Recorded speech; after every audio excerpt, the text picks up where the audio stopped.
Okay, let's jump right into this explainer and decode the operational realities and those tricky and visible attack surfaces created by IPv4 to IPv6 transition mechanisms. Look, if you're designing network perimeters today, you're operating in a hybrid world. Whether you intentionally designed it that way or not, that's the reality. So we're going to break down exactly what that means for your overall security posture. Drawing from some pretty comprehensive research, we're building a definitive perimeter defense blueprint for your firewall today. We'll explore how these two protocols interact, where the glaring security holes are, and most importantly, how to patch them up before somebody exploits them. Here's our quick roadmap for the explainer. We're moving logically through the transition imperative, digging into the transition attack surfaces, decoding those key IPv6 prefixes, laying out an actionable IPv6 bogon block list, and finally, securing your perimeter.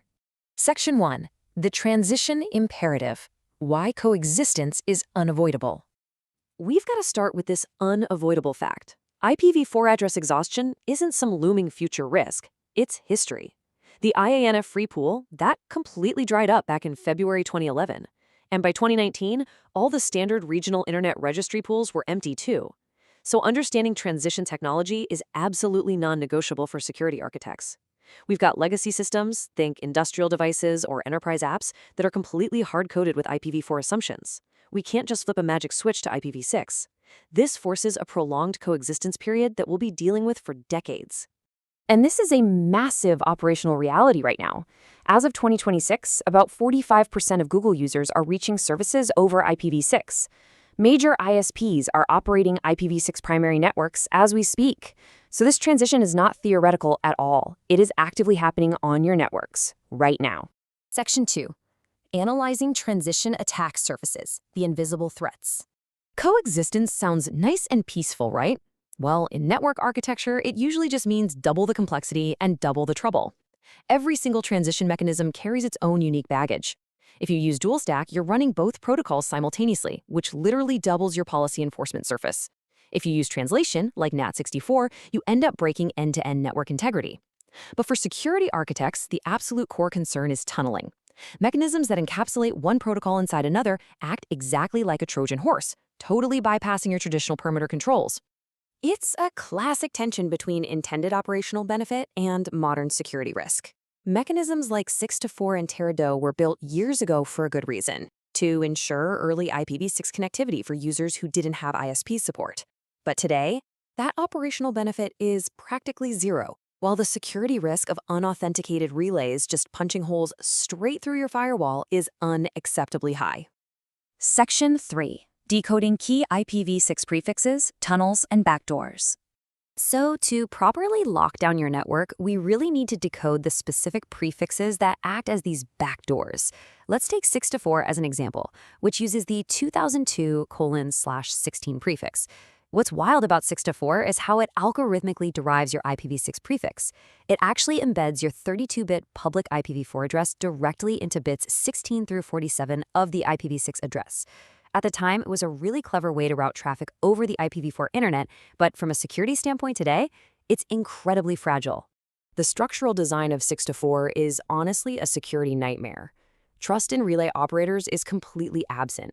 There's a specific Anycast IPv4 address, 192.88.99.1, used for these relays. And get this, anyone who advertises that address via BGP automatically becomes a relay for attracted traffic. This means an attacker can easily intercept, modify, or inject spoof traffic that looks like it originated from any 6to4 host. Plus, since there's zero out-of-band verification, your firewall has absolutely no way to validate the traffic. Then you've got Teradot, operating on the 2001/32 prefix. And what's crazy here is why it even exists.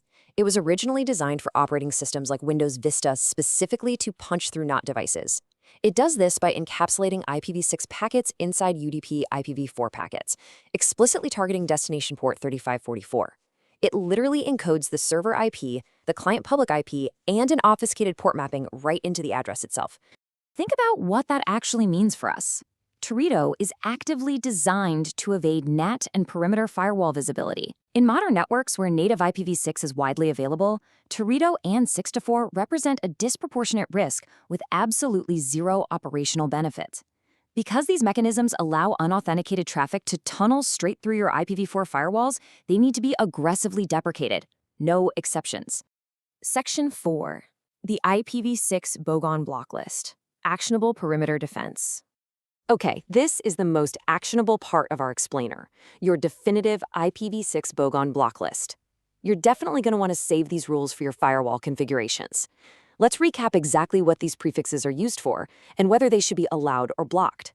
First up, the 000001/128 loopback address. This is used strictly for localhost testing, meaning it should never ever arrive from an external interface. Block it from the outside. Next, the FC0000000000000000000000000000/7 unique local address, or ULA. This is meant strictly for internal routing, so it's entirely non-routable at the perimeter. Block it on ingress. Now remember those massive tunneling risks we just talked about? The 2002 I000/16 6-4 prefix and the 2001 00000/32 Torito prefix. For 6-4, block it by default unless you are actively and intentionally using it. For Torito, block it unconditionally. Just shut it down. Finally, we have the FE800000000000000000000000000/10 link local prefix. Since it's only valid on a single local link, block it at all routed interfaces. Implementing this specific list ensures you mitigate the vast majority of spoofing and outdated tunneling risks right at the edge. Section 5. Securing your network perimeter beyond the block list. Now, blocking malicious prefixes at the edge is absolutely crucial, but we also have to understand host-level assignment, because this is a major paradigm shift from IPv4. In the IPv4 world, a host usually has just one IP address, right? But an IPv6 host typically has multiple addresses active on a single interface, all at the exact same time. You're looking at a link local address for segment communication, a globally unique address, or GUA, for internet routing, maybe a ULA for corporate intranets, plus one or more privacy or temporary addresses that frequently cycle. So, what's the big takeaway here? It's that there's a critical flaw in a lot of legacy firewall designs. Source address selection protocols are what determine which of those many addresses a host uses for an outbound connection. If your firewall policies or your data loss prevention rules only target that static, globally unique address, well, malicious or non-compliant outbound traffic can easily bypass those rules simply by using a temporary privacy address. You absolutely must build your host-level firewall rules to account for the entire assigned prefix, not just a single static IP. I'll leave you with this provocative thought. Are legacy assumptions about how IP addresses function currently acting as an invisible backdoor in your network's perimeter defense? As we've explored today, treating IPv6 like it's just a slightly larger version of IPv4 leaves you completely blind to tunneling, routing, and multi-address evasion techniques. It's time to update those assumptions, close the gaps, and properly lock down your perimeter.